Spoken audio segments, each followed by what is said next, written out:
This is the Chevrolet truck differential. Yep, got the wrench.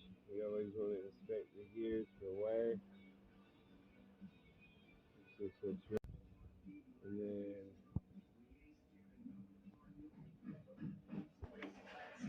you'll spin your pinion, which is around here, where your drive shaft starts up.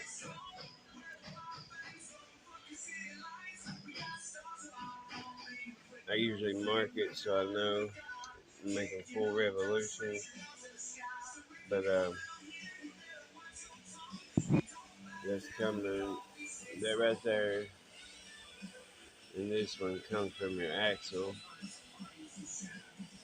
and then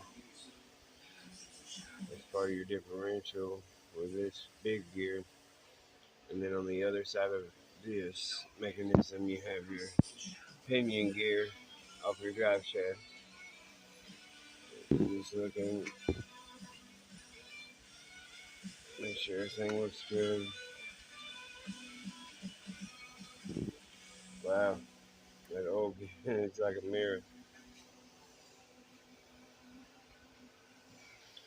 But we give it a good inspection.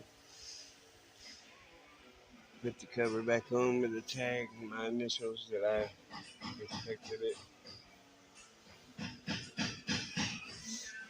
They're like a mechanism for limited slip, positive track.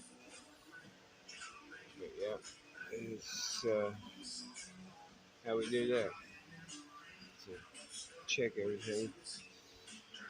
Get this cover back on and start taking the U-bolts off and set it down, take the shocks off and be done with it.